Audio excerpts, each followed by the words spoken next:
All right.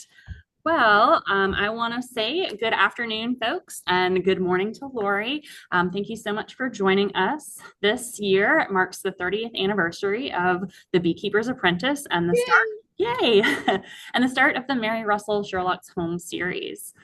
The Lantern's Dance, which was the 18th book in the series, came out this year in February as well. So, in honor of these events, Lori King put out a call for libraries across the country to apply to win a visit and celebrate these momentous events. So earlier this year, we did a beekeeping series, and we also just started a mystery book club. And so, kind of as companion programs to having you come and speak with us today. So, I want to thank everyone for being here, and especially a big thank you to Miss Laurie R. King for choosing New Hanover County Public Library to be a part of this special celebration. With that, I'm going to turn this over to Miss Laurie King. And here we are. I am speaking to you from Santa Cruz, California, which is a fair distance away from where you are. But we were talking about the weather earlier and hoping that you guys dry out a little. And we're hoping that I'm looking out the window at fog here, so because I live along the bay. So I wrote when I was in my 30s. I sat my kids had gone on to let's see, my son was in preschool and my daughter was in second grade, first grade, second grade. And I thought, I've always, thought about writing a book. I will see what I can do before the kids get old enough to be in school full time and I have to get a real job. So so I sat down and I wrote. I was 15 when I first met Sherlock Holmes. 15 years old with my nose in a book as I walked the Sussex Downs and nearly stepped on him. Um, and then I then realized that I knew nothing about anything that I was writing about. So I knew nothing about Sherlock Holmes. I think that I'd probably read what is it you read in high school? The Speckled Band with the snake that comes down the bell pull, and probably Hound of the Baskervilles because that's the sort of novel most people read. And I think that I don't know which series would have been playing, but the Jeremy Brett television series would have been on the TV. So Holmes was in my mind in a way that normally he wouldn't have been. I also realized that I knew nothing about the Sussex Downs. I think I had sort of driven through briefly. I think we'd been down to Brighton and Eastbourne, but I had not really explored the Downs, and so here I am writing the Sussex Downs, and I knew nothing about the time, which was 1915. Um, so you kind of think, what? Because when you're writing and you're thinking about writing, the one thing they tell you is write what you know. And so here's Laurie King writing a character she doesn't know, a place she doesn't know, and a time she doesn't know. However, I was at the time just recently finished with a master's degree, which had nothing to do with Sherlock Holmes, the Sussex Downs, or 1915, but an academic degree, and so I knew how to do research. So the next day I go out and I buy um, the collected stories of Sherlock Holmes, which was a 2-volume, the small kind of mass market paperback that was published of the 56 short stories and 4. They're novels, but we probably would count them more as novellas because they're kind of short novels. And I read my way through it, and so I met Sherlock Holmes in a way that that you won't meet somebody like that if you have been reading those stories since you were a kid, because when you're reading the home stories, and I'm amazed at the number of times that they get classified as boys' stories, you know, to put in the youth and children's section of your local library. Um, and yet I met him as an adult and found this really intriguing character in ways that I hadn't expected to find. I mean, um, you tend to think of him as being this thinking machine, and very cold and not interested in people. And yet he was this man that was absolutely driven by passion, the passion for justice. Um, it's an all-consuming um, need for him is to set things straight. Um, he indeed doesn't have very many friends, but those that he does have, he's extremely loyal to, um, and not very polite to necessarily, but very loyal to. And so when it came to the other things that I didn't know, um, that was that too I knew how to deal with, and I went to my library, both my local libraries, the public library, and because I lived not too far from the University of California, Santa Cruz, I could do that kind of more academic research of, not just picture books of the Sussex Downs, but the history of the Downs. And 1915, it's a war year.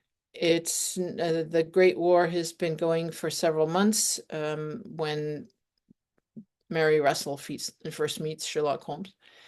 And what does that mean? What does that mean for the people of Europe? And what does that mean for somebody who's living on the south coast of England? So I dove into my library and started researching and found, the kinds of things that were going on during the war, the sorts of things that a young woman would have been expected to do. The huge changes in the society that went on during the war and in the years that finished. And I found that my book grew out of all that kind of research, because for those of you who've read the book, I'm not going to give any spoilers here because we may have people who haven't finished it.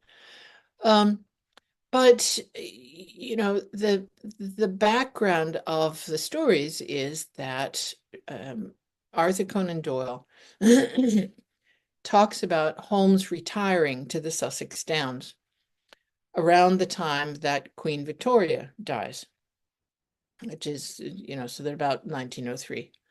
He retires to the Sussex Downs, and reference is made to his keeping bees, and he's written a book on the art of beekeeping that is referred to in one of the stories. But Conan Doyle couldn't envision this Victorian detective, a man who's, was at home in the era of gas lights and hansom cabs with the horses, couldn't envision him in the England that existed following the Great War.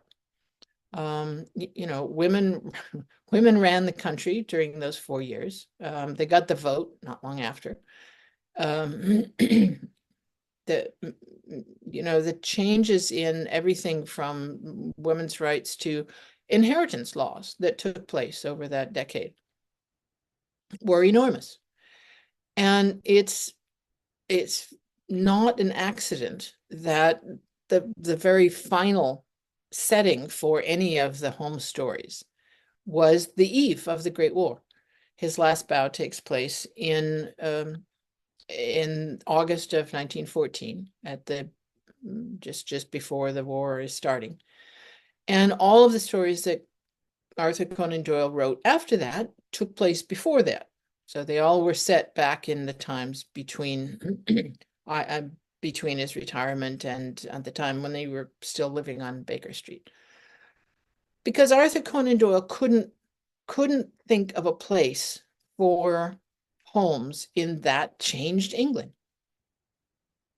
And as I started writing the character, I thought, that's really selling him short. Here you have this extraordinary man who is curious about everything, who is competent in all kinds of different directions, who never ceases learning and inquiring.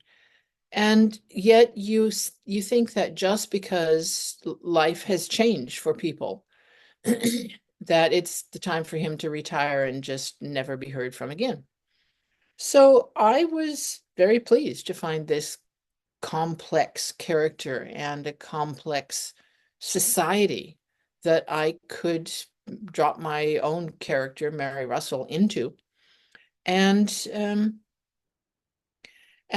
see how she would get on with this Victorian era mind, whose mind is so much like hers. I mean, the two of them are basically the same person, except that she is young and female and a feminist and of the 20th century. I mean, if Holmes had been all those things, Holmes would look like Russell.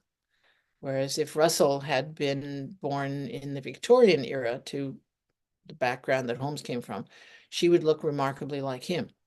So I started setting the two of them together with their various adventures. The the parts that I think that people like best and that I enjoy writing are the times when the two of them are sort of locking horns, and often she gets the better of him. She figures something out before he does, which is always fun to write.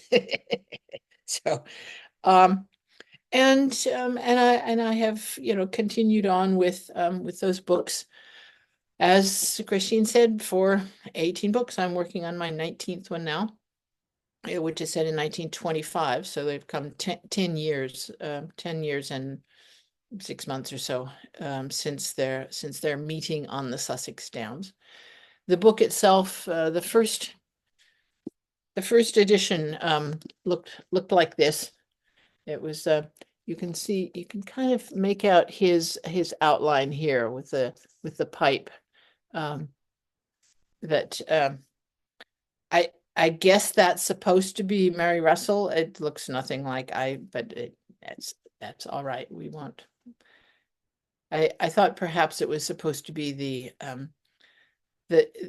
image of his mother that he gives her for something. And this is, you might be amused. This is the picture of the author in the 1980s, 90s, when it was published in 1994, so 30 years ago. And it now looks like this in the US. Has a different cover in the UK. I think it's just above my head. You can see there's this rather odd Edwardian woman going like this, and so I don't usually get consulted much on the covers, but one of the fun things that I've been doing this year is a few events that talk about the kind of history of where this came from. So I'm also sending bit by bit, sending the what they grandly call the Russell archives on my boxes full of notes and first drafts and all the rest of it. They're real collectibles.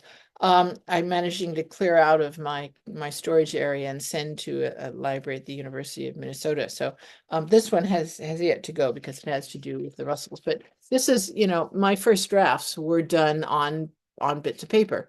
I wrote everything longhand, and yes, so there we go. So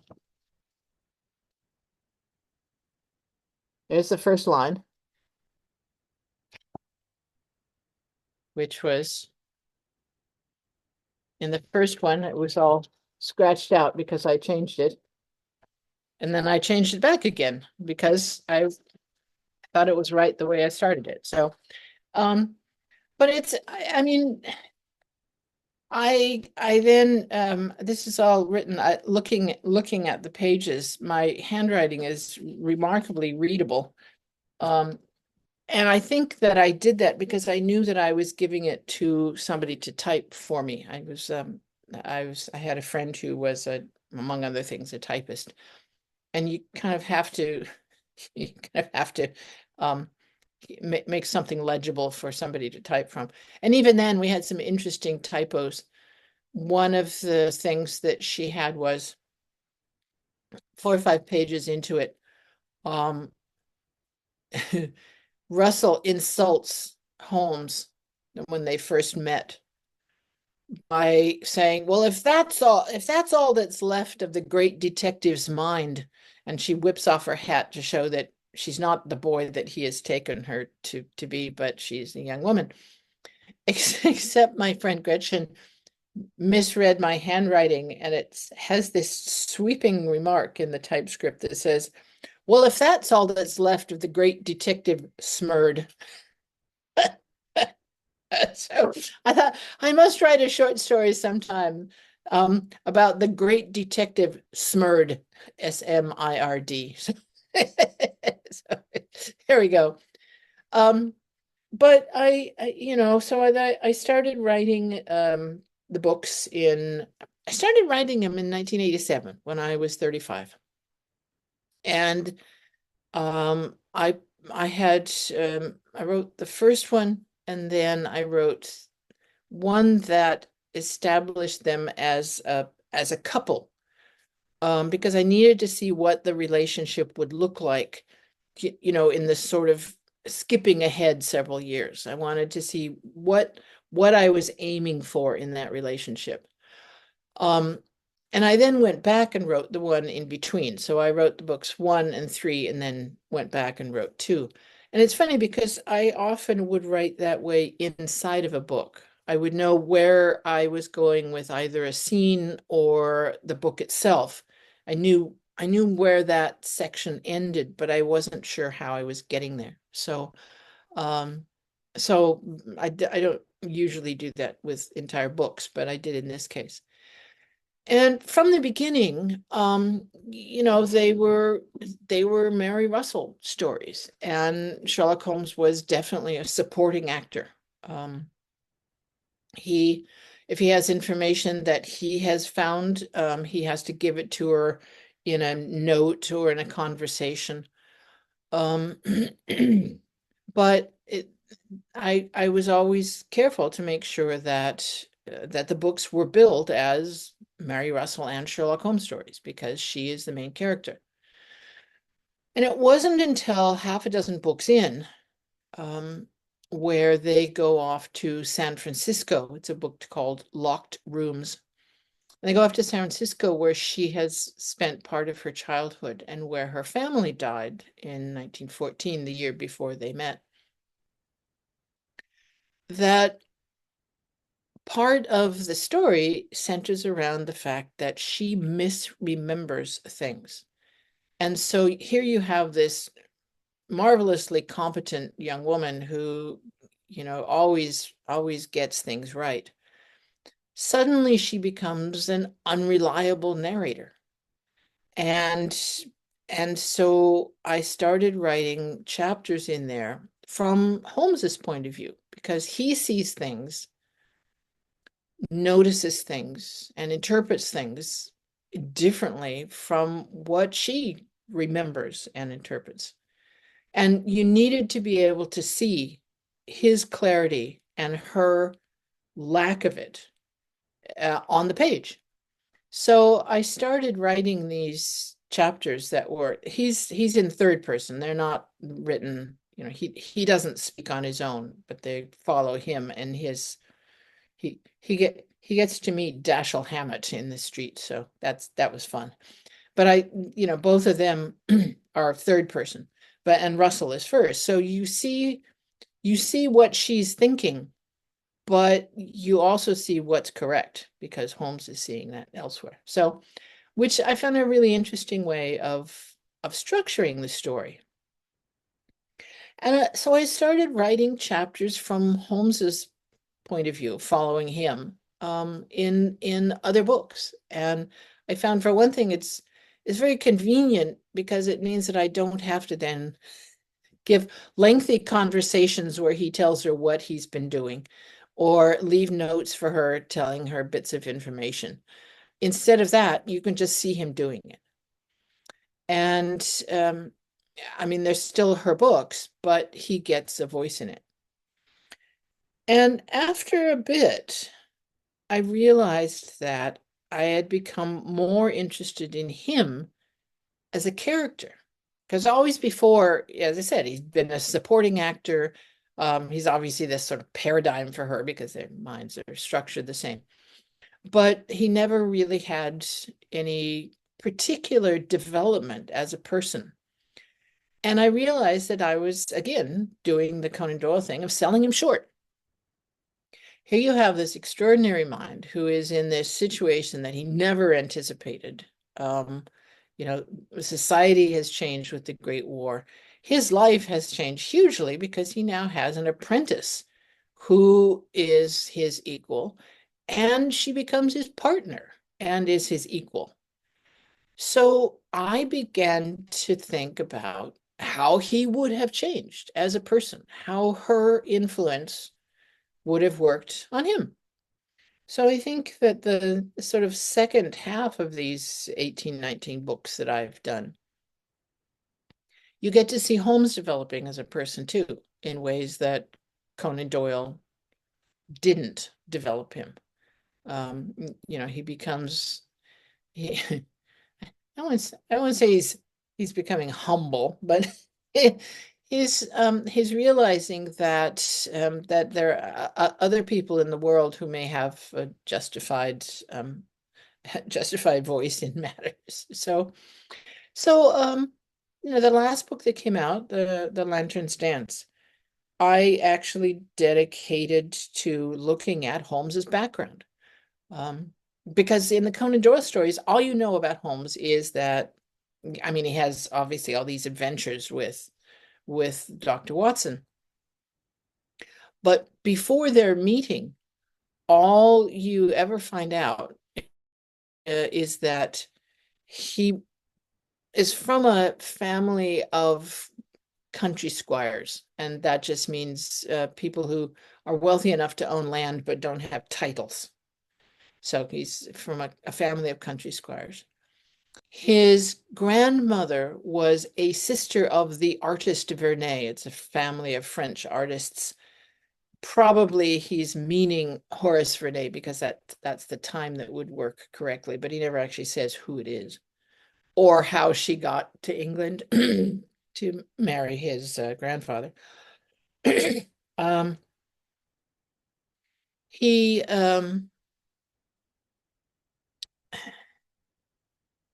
he went to university, but you don't know which university or what he was studying or whether he finished his degree.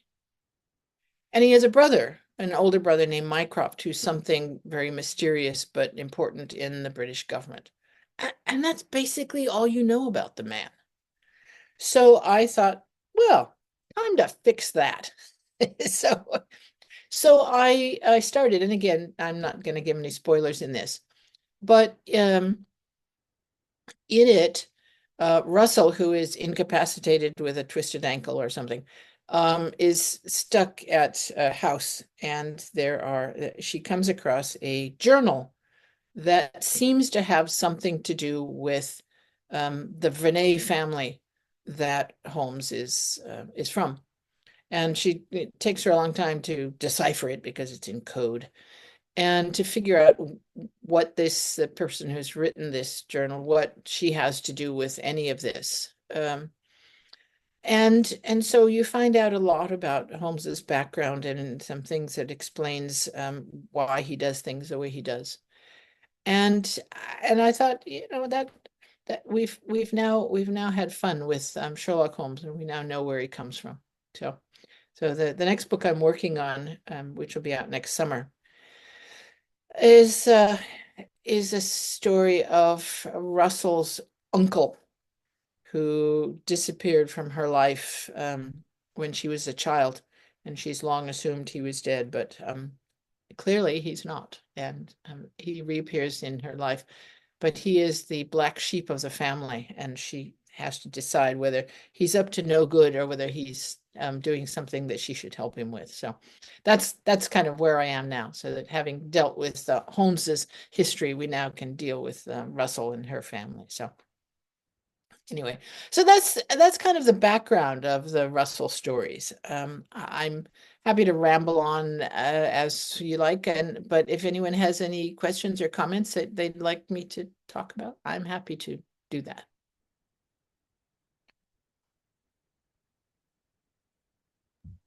I believe we have a question here. This is Miss Margaret Miles. She is our head of tech services. Come on over. Hi, Margaret. Hello there. Hi. Main thing I want to say is how much I love the uncredited cameo of Lord Peter Wimsey. Yeah, yeah, that was in A letter of Mary. letter of Mary. Yeah. Yeah, it's fun because a lot of the books bring in characters from elsewhere, either fictional characters or real life characters, such as Lockdrums has Dashiell Hammett. You get everyone from the Emperor of Japan to the head of the British forces in and in one of the books, the game, she meets Rudyard Kipling's character Kim. But Kim, of course, it was written long enough ago that he's out of copyright, so he's in the public domain. However, Lord Peter is not. So I had to be very careful when it came to Lord Peter, not to make use of him in a way that would offend the estate of Dorothy L. Sayers. So he is a brief glimpse, and I would love to write more of him, but without permission, probably not going to happen. So Even a brief. but I'm glad you liked him. Yeah, thank you. I also did have a question. You said you started writing these books in 87. How long had you been thinking of Mary Russell and her character before you actually got pen to paper? Was this something that I don't think I don't think that I was sorry, my computer is going weird, so there's a bit of a delay on one or the other of us. So but no, I think that Mary Russell really only came to mind with the ideas of writing that Jeremy Brett character, and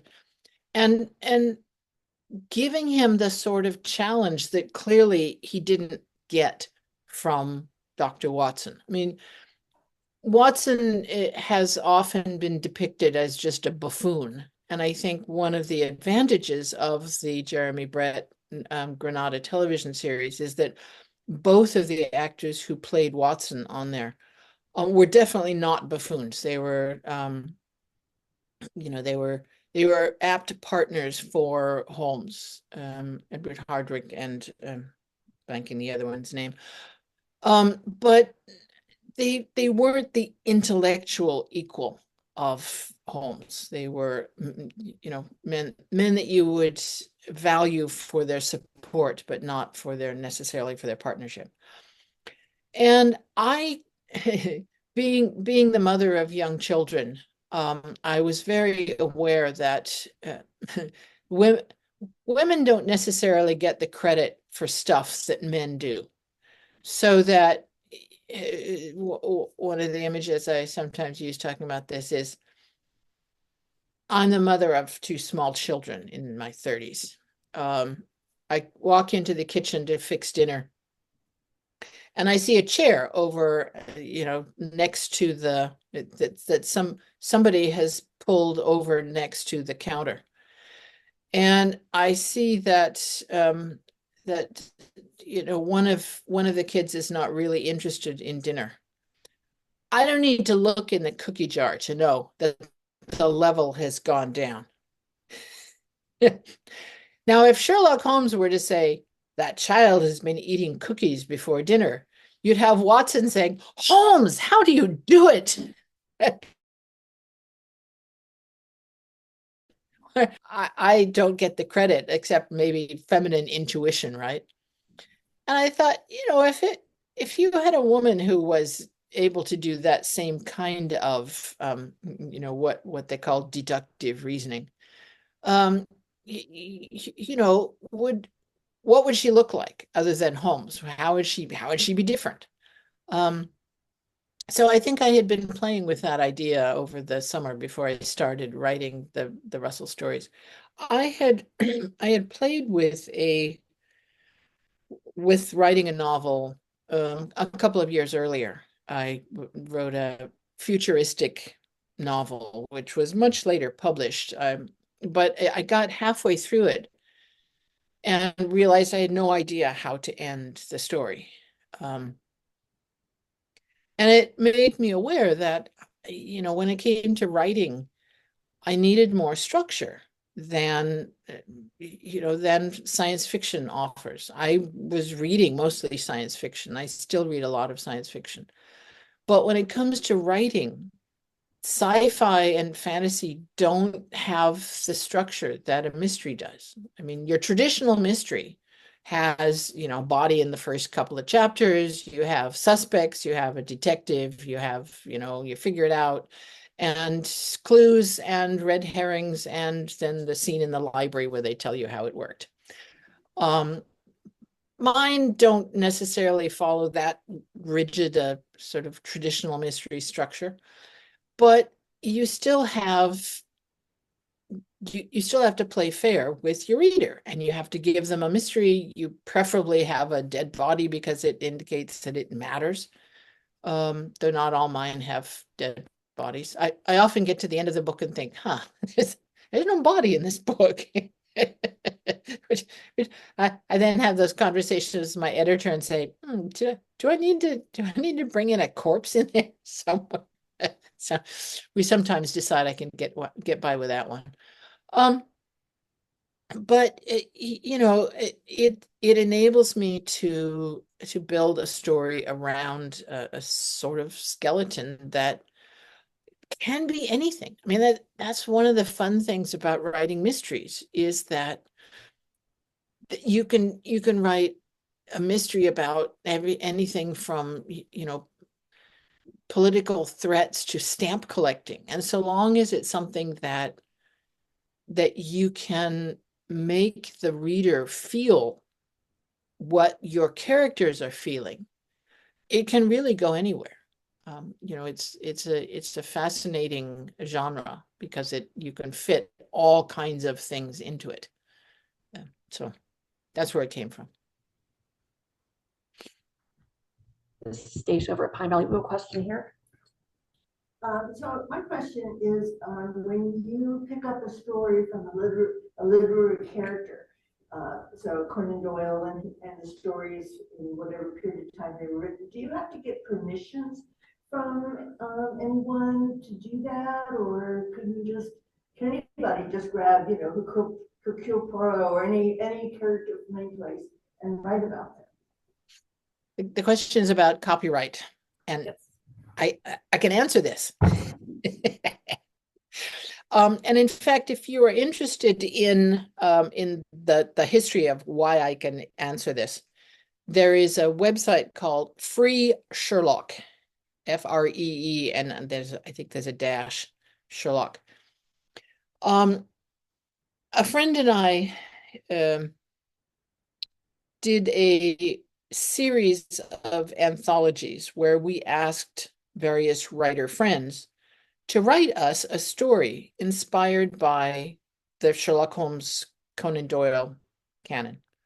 They could be stories about Sherlock Holmes. They could be stories about, one of the minor characters. They could be completely about anyone other than Sherlock Holmes.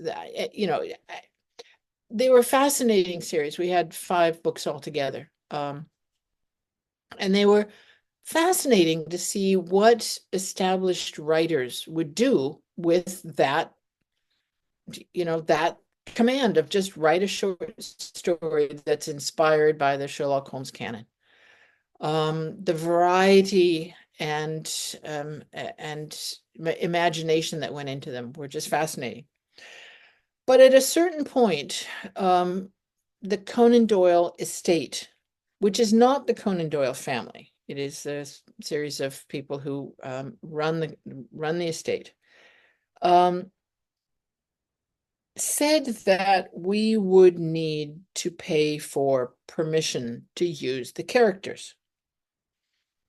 And fortunately, my partner in these books is himself a lawyer with friends who are in copyright law. And so we said, no, we don't need to, because a sufficient number of the stories are out of copyright. Copyright law has varied somewhat over the years, but it's basically, and it sometimes depends on the country, so you have to look them up. But basically, it is 75 years after a story is published.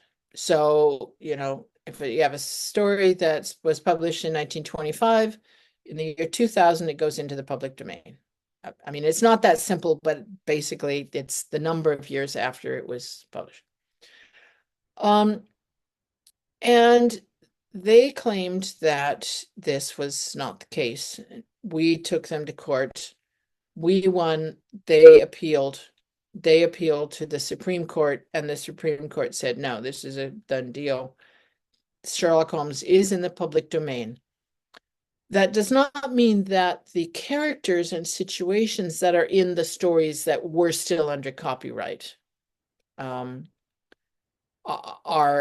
not under copyright. So if you wanted to write about a character who only appears in the last Sherlock Holmes story, that would not be permitted, because it was under copyright. Now they're all in the public domain. But the question about other stories, so for example, Peter Wimsey, most of those stories are still under copyright, so that it would be very difficult for me to claim that I could use the character because the first story was published, more than 75 years ago. It would be difficult to say that all of the characteristics of that character are available in the public domain. So, and similarly with characters like Hercule Poirot, if you are wanting to write a story that is just, fan fiction, fine, go to it.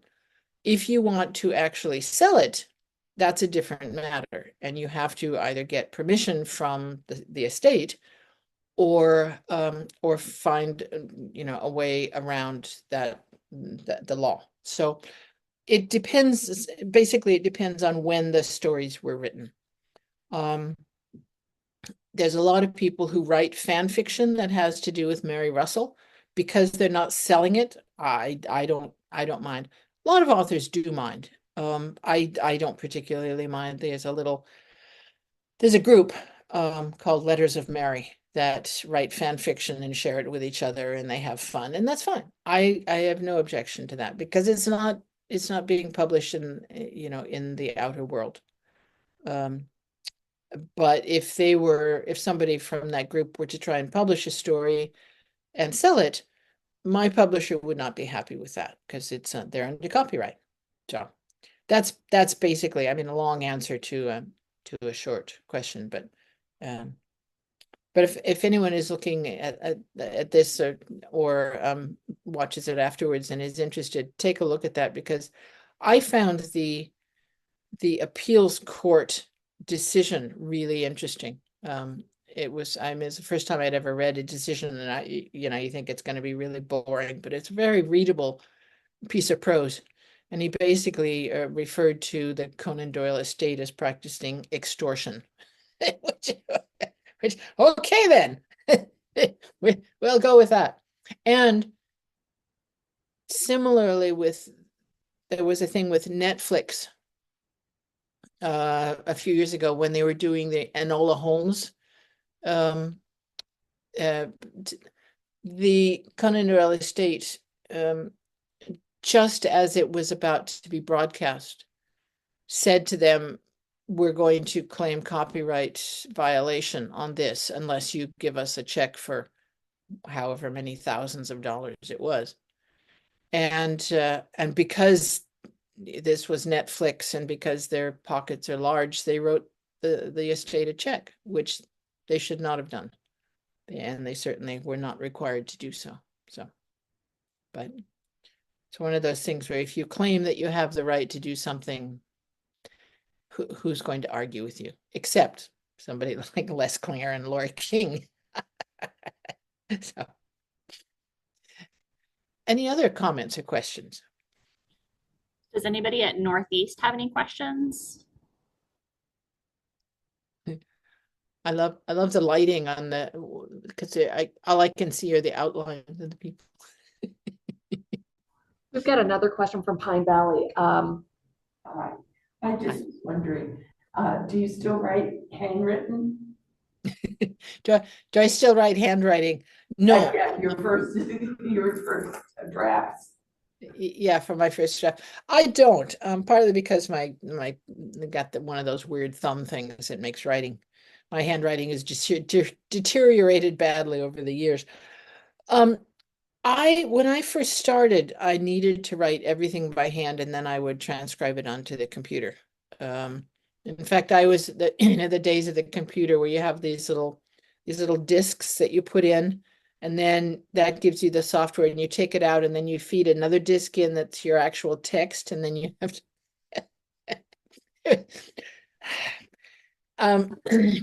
in the late 90s, when laptops came along, I thought, oh, this will be good. I can go onto the laptop. But laptops were so big, so cumbersome, so heavy that you couldn't actually write with them on your lap. You know, they were just small desktops. But eventually they got small enough that I could write in a position that I was accustomed to writing in with a hand. Because what I did was I had one of these oversized artist clipboards that have the big clip on one end, and I would write on that. And so when I got the first laptop that I got, that it was actually laptop size, I could write on that my first drafts, which I could never do on a computer. And I think it was because my brain sort of thought, well, everything else about your position is the same. You know, you're sitting in the same place, you have the clipboard on your lap, you have the thing, and it's just that you're doing this instead of doing this. And it enabled my brain to sort of make the sideways shift onto the keyboard instead. But no, when I first started, I wrote with fountain pens, because I basically wrote whenever I had time to write, so that if, you know, my husband took the kids off to the beach, that's when I'd write. If they were at school, that's when I'd write. And it meant that some days were very long. And if you're trying to write with a ballpoint pen, your hand is just going to die. But a fountain pen, you're not pressing. And so I found that the fountain pen, I could write 8 hours a day without, you know, my hand cramping up. So I don't do that now, but yeah. A lot of people I know find if they're having problems thinking out a plot twist or whatever, they find that if they do it with a different means of writing, you know, write it by hand or write it on a typewriter instead of a laptop or whatever, it helps the brain come at it from literally a different way.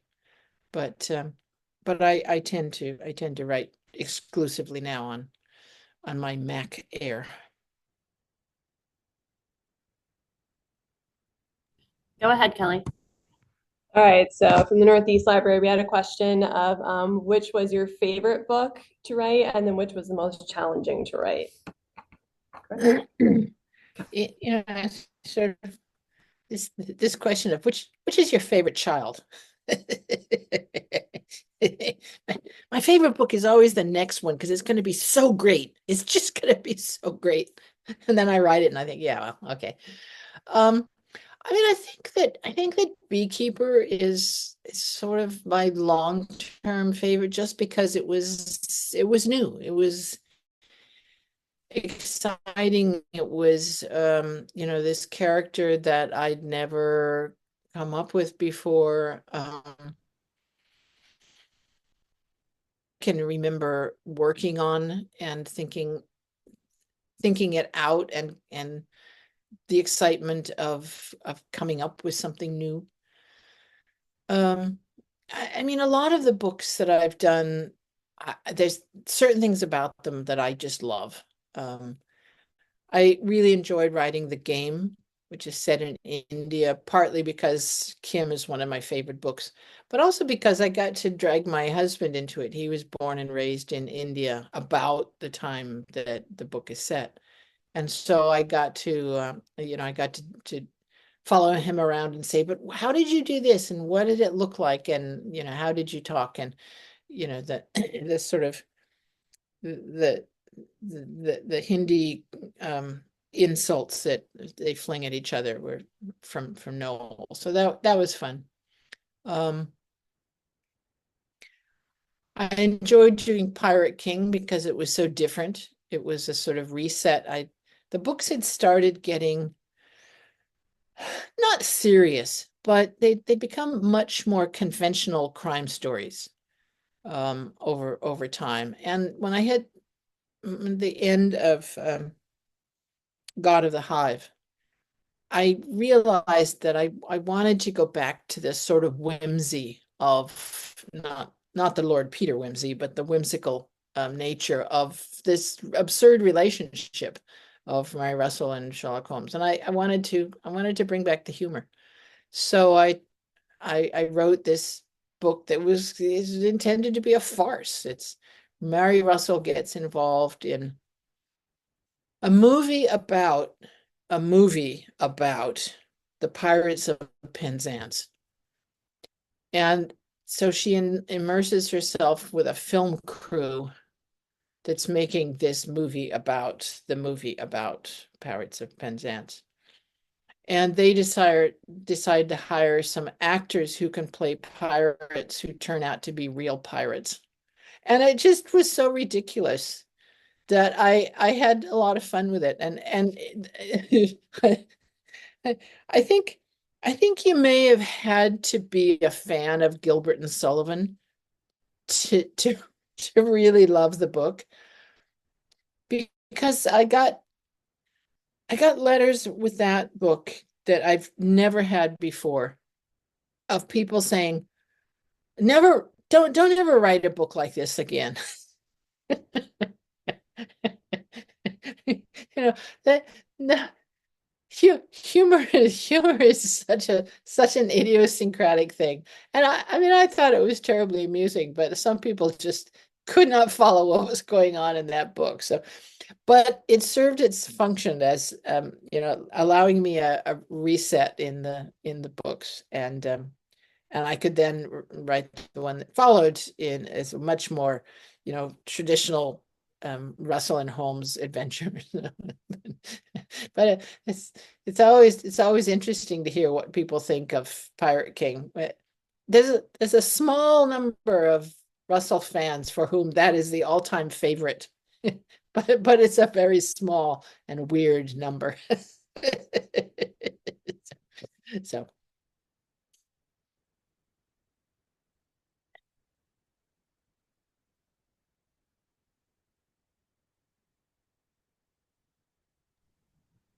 Well, aside from the fact that I now want to quote some Gilbert and Sullivan just for the pleasure of doing it, except I would go with merely corroborative detail intended to lend artistic verisimilitude to an otherwise bald and unconvincing narrative. Unconvincing narrative.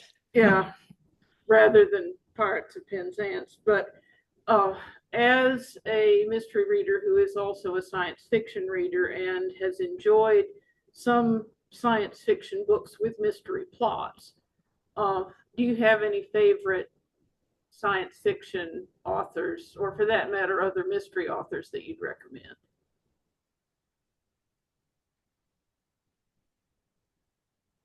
Oh yes, where to start?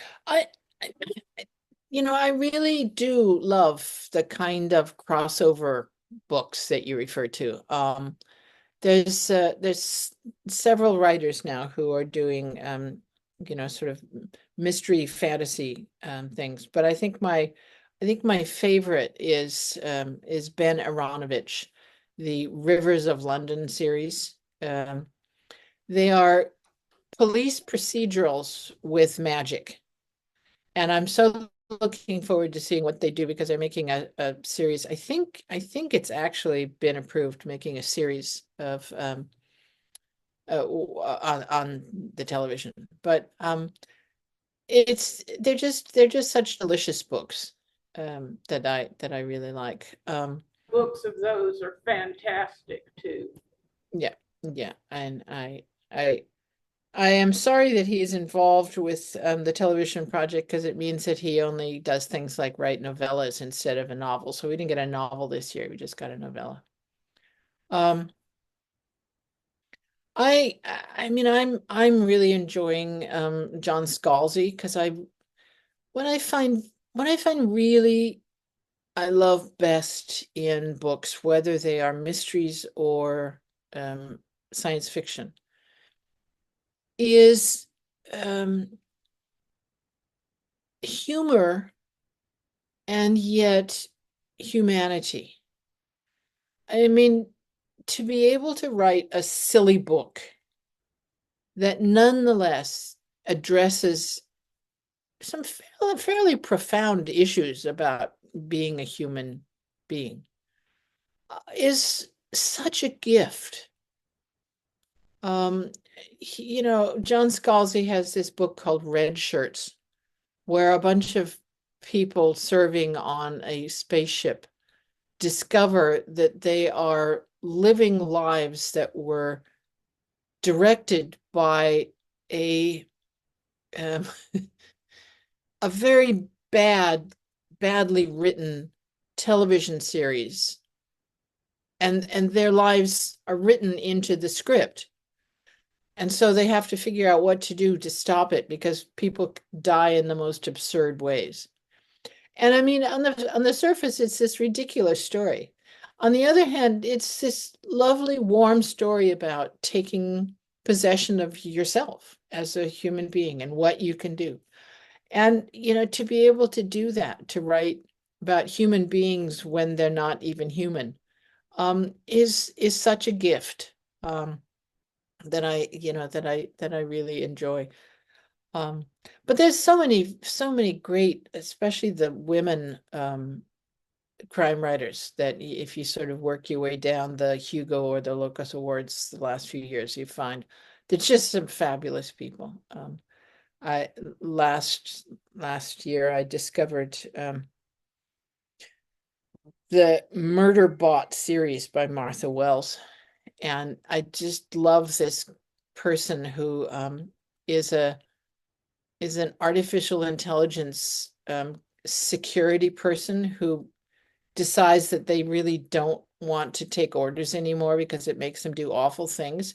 So they hack their own thing and become independent, but they can't tell anyone. And the stories are full of this lovely snarky voice that I just fell in love with. And so it actually I've been using that kind of snark in the book that I'm writing now, that the voice of Russell's uncle has the same kind of snarky voice. So, but yeah, I mean, I read a lot of, I think partly because when I'm writing a mystery, it's really difficult to read mysteries because they make it difficult to sort of take time off. So, I just read the new Richard Osman book, which is, every bit as, again, ridiculous yet human as his Thursday Murder Club books.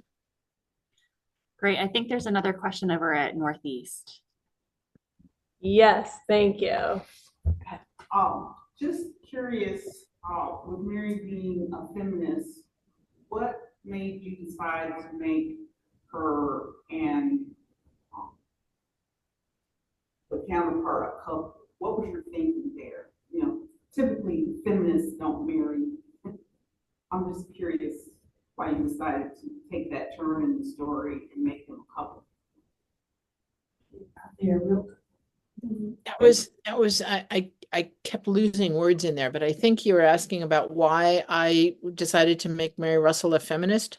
No, she's a feminist, but why did you decide to make them a couple in the narrative of the story? Oh, sorry. Yes, I just my machine keeps dropping out on keywords. I think that I mean, there's a number of things that I think went into the decision to, and if this is a spoiler, I'm sorry for people, but they do become partners and they do marry in the series. And I think, I mean, there's a number of reasons that I did that. One of them was that I wanted the issue dealt with, because if you have a series and you have a man and a woman who are working together, you always have this question of, are they going to get together? Are they going to, at this, what do they call it? An unresolved sexual tension that is underscored.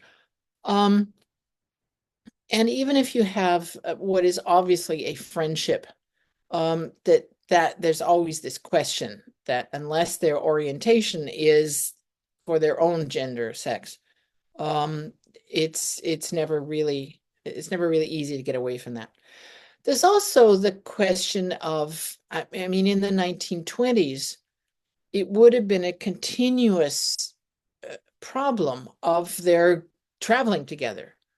To have, I mean, the 20s were not as bad as the teens were, but even then, to have two people obviously working together closely on a case, always going off together to work on a case, who were not married, would have continuous.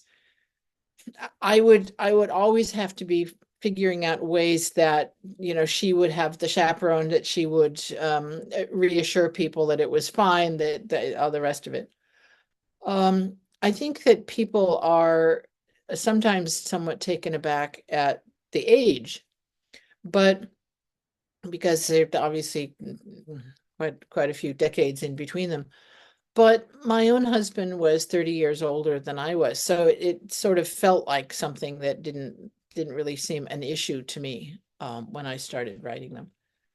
And I think that it has given me less kickback than I would have originally anticipated. So if you said to me, there's this series about a 15-year-old girl who meets a man in his 50s and becomes his apprentice, and then they get married, I would have thought, ew, this is kind of creepy. But somehow or other, I think very few people who actually read the books have felt that. I mean, I've never had anyone say to me, the power dynamic that is the basic problem in an uneven relationship doesn't seem to exist, because they are equally matched.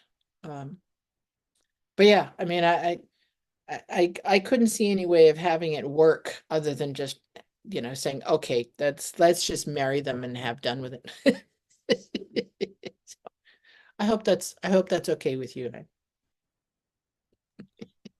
Thank you for that. I believe we have time for one more quick question if anybody has one.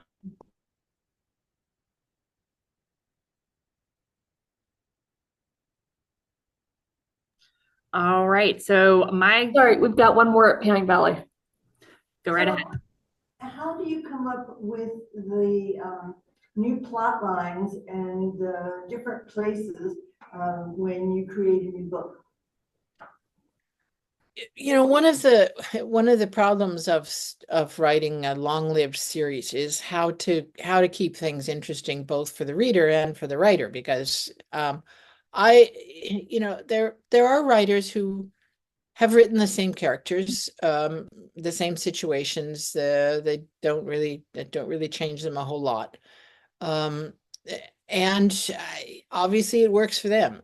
If you told me I had to write, the Jessica Fletcher books, and come up with a new thing, I would just say I quit because I couldn't do it. So starting with even the very first book, The Beekeeper's Apprentice, they go off away from Sussex. If you were to try and write 19 murder mysteries set in the Sussex Downs, there would be no population left in Sussex by the time you finish, because there aren't that many people there, certainly, and not in the 20s. So I think I made the decision early to move them around, and moving them around, I found opened up all kinds of interesting doors, so that when they, like I said, when I go to San Francisco, here's Dashiell Hammett, and I can make use of Dashiell Hammett. When I take them off to Palestine, this is obviously before it became the state Israel. I can look at the situation of that was taking place in 1919, of these decisions that are being made that are going to have reverberations for the next century. And you can see General Allenby and the rest making these decisions that we are living with now. I mean, that's one of the interesting things about historical fiction, isn't it? Is that you're looking at then, but you're also looking at now. And I found that wherever I sent them, I could find some really interesting political or social situation or some person. I mean, they go off to Lisbon and they get to meet this absolutely mad poet there who I got to play around with his mind for a while. They go to Morocco and there's a war going on, so yay. They get to Venice, and there's this island there that's a mental institution, and it makes it more interesting to move them around rather than just take them back to Sussex or even to London itself. The new book, I started out because my editor and I thought we really need to take them back to England for to remind people where this series got its start. And so I take them off to England, and then within no time at all, they're off to Ireland. So I guess it's close enough for a New York editor. So anyway, that we look like we're probably out of time here. So but I wanted to thank the library and to thank all of you users of libraries and those of you who watch this afterwards. I love libraries. I dedicated a book to librarians who spend their lives during battle against the forces of darkness. It's sort of, in this day and age, it's a very real thing. So we love libraries, and I thank you for using them and for reading me in them. So. And Laurie, we want to thank you so much for, again, choosing New Hanover County Public Library as part of this special year for you. And we cannot thank you enough for joining us today. And I hope that you have a nice warm day for the rest of it. The sun's not out yet, so I don't think I'll be eating lunch outside on my deck. Okay. Well, thank you again. And I hope you have a great rest of your day. Thank you, Laurie. Thank you all. Bye-bye. Happy reading. Thank you. Thank you.